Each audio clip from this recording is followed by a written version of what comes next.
গ্রামের বাড়ি মানেই যেন সবকিছু একদম অন্যরকম। সকালবেলার খাওয়া দাওয়া থেকে সারাদিনের যে কোনো খাওয়া দাওয়া সবকিছু একটু অন্যরকম। একদমই আরাম লাগে খেলে। খেলে মনে হয় যেন জীবনের সব থেকে বড় তৃপ্তিকর খাবার খেয়েছি। আসসালামু আলাইকুম, কেমন আছেন আপনারা সবাই? আমি আলহামদুলিল্লাহ ভালো আছি। আশা করছি আপনারা যে যেখান থেকে আমার আজকের ব্লগটি দেখছেন সবাই অনেক ভালো আছেন এবং সুস্থ আছেন। সকালবেলা ঘুম থেকে উঠে দেখি আম্মু সুন্দর সেমাই রান্না করে রেখেছে, সাথে রুটি, আলু ভাজি, ডিম পোচ এগুলো তো ছিলই। তবে সেমাইটা অনেকদিন পর খাচ্ছি এরকমটা মনে হচ্ছিল, একদম তৃপ্তি নিয়ে খেয়েছি। তারপর দেখলাম আম্মু একদম সুন্দর করে চিংড়ি মাছ বের করেছে বড় বড়।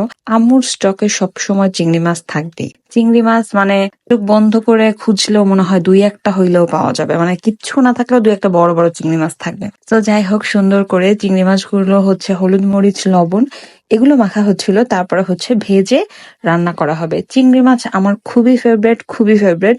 মানে চিংড়ি মাছ আমি মনে হয় অনেকগুলো খাইতে পারি।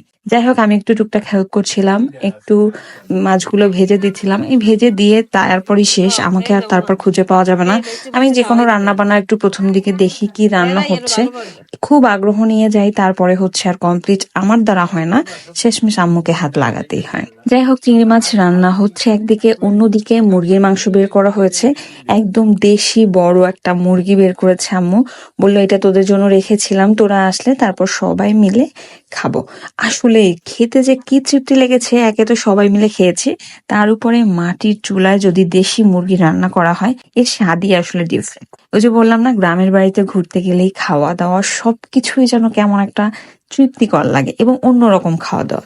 আমরা গ্যাসের চুলার রান্না বান্না খেতে খেতে আসলে এমন একটা অবস্থা, মাটির চুলার রান্না খেতে পারলে একদম মনে হয় যেন অনেক মধুর কিছু খেয়ে ফেলেছি, অমৃত কিছু খেয়ে ফেলেছি। যাই হোক, চুলায় রান্না করতে গিয়ে আমি একটু পাকনামি করতে গিয়েছিলাম, সেখানে একটু খুঁটিনাটি নাড়াচাড়া না করতে পারলে তো হবেই না, সেটা তো আমাকে করতেই হবে। এবং মাটির চুলার রান্নার ব্যাপারটা আমার খুবই ভালো লাগে। আমি যখনই হচ্ছে মাংস টাংস রান্না করা হয়, আমি সুন্দর মাটির চুলার কাছে গিয়ে দাঁড়িয়ে থাকি, এবং মাটির চুলার রান্না হলে যেই একটা আওয়াজ হয়, সেই আওয়াজটা আমার খুবই ফেভারিট। এবং কষানোর কারণে সুন্দর স্মেল আসে। তারপর হচ্ছে খাওয়া দাওয়া আসলে অন্যরকম একটা তৃপ্তি। আমি, আমার হাজবেন্ড এবং আমার ফুল ফ্যামিলি সবাই হচ্ছে খাওয়া দাওয়া খুবই পছন্দ করে। অন্যদিকে আমার বাবার তো কোনো টাইম টেবিল নাই, সে যে কোনো সময় যেই মাছ তার পছন্দ হবে সেটা নিয়ে হাজির। রান্না তো হচ্ছে একদিকে, অন্যদিকে দেখো আমার বাপ কতগুলা মাছ নিয়ে চলে আসছে।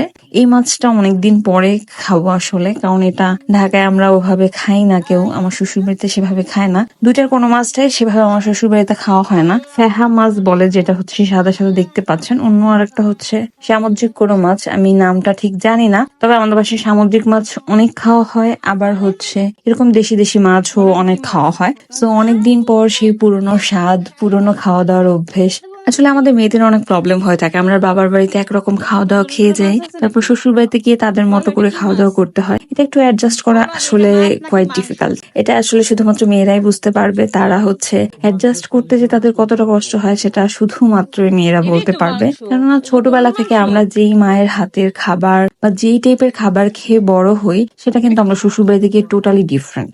এবং চাইলেই কিন্তু আমরা আমাদের মতো করে রান্না করে খেতেও পারি না। এটা কিন্তু একটা খুবই বড় সমস্যা। হয়তো যারা ফেস করেছে তারা বুঝবে এটা একটা বড় সমস্যা, কিন্তু যারা ফেস করেনি তাদের কাছে তো কোনো ব্যাপারই না। তারপরে হচ্ছে আম্মু এই যে মাছের ডিম দিয়ে একটা বড়া ভাত ছিল, এটাও খেতে এত মজা হয়েছে। আমার জামাই আসলে যখন শ্বশুর বাড়িতে যায় খুব মজা করে ডিফারেন্ট ডিফারেন্ট আইটেমের খাবার খায়। সে অনেক আসলে পছন্দ করে নতুন নতুন খাবার খেতে, নতুন নতুন টাইপের, বাট অনেক খাবার আবার সে খায়ও না। তো যাই হোক, আমার জামাইয়ের এটা খুবই পছন্দ হয়েছিল। ডিমের বড়ায় মুরগির মাংস সবকিছুই আমার জামাইয়ের খুবই পছন্দ হয়েছিল। তো যাই হোক, আজকে এখানেই বিদায় নিচ্ছি। সবাই ভালো থাকবেন, সুস্থ থাকবেন এবং আমাদের জন্য অনেক অনেক দোয়া করবেন। এবং আমার আজকের ব্লগটা আপনাদের কাছে কেমন লাগলো সেটা অবশ্যই কমেন্টসে জানাতে ভুলবেন না। সো আল্লাহ হাফেজ।